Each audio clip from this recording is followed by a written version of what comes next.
labanan. Are you ready? Kicau, kicau, kicau mania. Kicau, kicau, kicau mania. Kicau, kicau.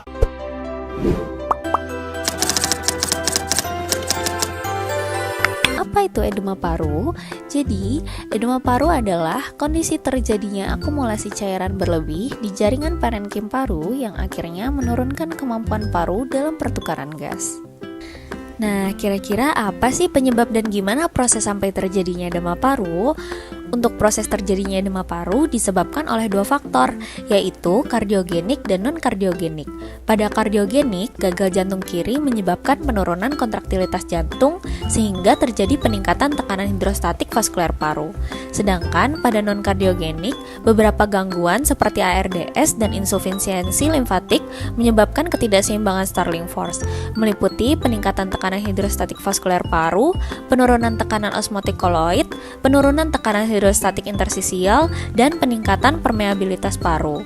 Selanjutnya, cairan yang berlebihan akan memasuki ruang intersisial paru dan alveoli, sehingga terjadi edema paru dan gangguan pertukaran gas yang menyebabkan ketidakseimbangan ventilasi dan perfusi.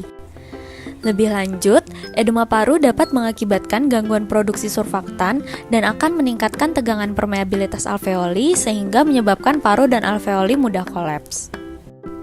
Dari ilustrasi ini, kita bisa lihat pada edema paru yang disebabkan oleh faktor kardiogenik. Terjadi peningkatan tekanan hidrostatik sehingga terjadi peningkatan jumlah cairan yang masuk ke paru. Sedangkan pada edema paru yang disebabkan oleh faktor non-kardiogenik, terjadi peningkatan permeabilitas vaskuler yang juga menyebabkan jumlah cairan yang masuk ke paru meningkat. Lalu, orang dengan edema paru itu punya tanda gejala kayak gimana ya? Jadi, tanda dan gejala umum yang dapat kita lihat itu ada dyspnea, terutama saat berbaring atau ortopnea dan bergerak, tachypnea, paroxysmal nocturnal dyspnea, hipoksia, batuk dengan darah atau lendir berbusa, sesak atau nyeri dada, perasaan seperti tercekik, suara napas tambahan atau ralas atau crackles, dan kelelahan. Karena tanda dan gejala dari penyakit ini sangat umum, kita butuh pemeriksaan penunjang nih untuk menegakkan diagnosis dari edema paru. Selain untuk menegakkan diagnosisnya, beberapa pemeriksaan penunjang juga bisa kita lakukan untuk membedakan jenis penyebab edema tersebut. Pemeriksaan penunjang yang dapat dilakukan antara lain adalah pemeriksaan lab seperti BNP dan troponin untuk menegakkan edema paru tipe kardiogenik, serta albumin dan elektrolit serum. Selain itu, dapat dilakukan pemeriksaan imaging berupa foto polos, USG paru, ekokardiogram, dan CT scan. Lalu, pada gambaran foto polos toraks ada dua jenis pulmonary edema, yaitu intersisial dan alveolar. Mari kita belajar temuan radiologi dari kedua jenis tersebut. Pada foto X-ray toraks intersisial, terdapat Kerley B line, Kerley A line, Brehiler haze. Dan pada alveolar terdapat batwing atau butterfly appearance dan haziness.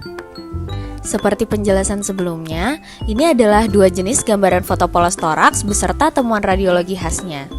Selain itu, gambaran radiologi apa lagi sih yang bisa kita temukan dalam pulmonary edema? Dalam foto X-ray toraks, kita dapat temukan ABCDE. A. Alveolar opacification, B. Batwing appearance, C. Cardiomegaly, D. Diffuse interstitial thickening atau septal lines, and diversion atau vascular upper zone diversion sepalization, dan E. Effusi pleura. Di sini terdapat contoh temuan ABCDE pada pulmonary edema. Nah, kalau di CT scan lapang paru non kontras, kita bisa lihat gambaran ground glass opacity, bronchovascular bundle thickening, dan interlobular septal thickening. Kita bisa lihat juga di sini contoh gambaran lain dari CT scan lapang paru non kontras pada potongan koronal dan aksial. Labanan.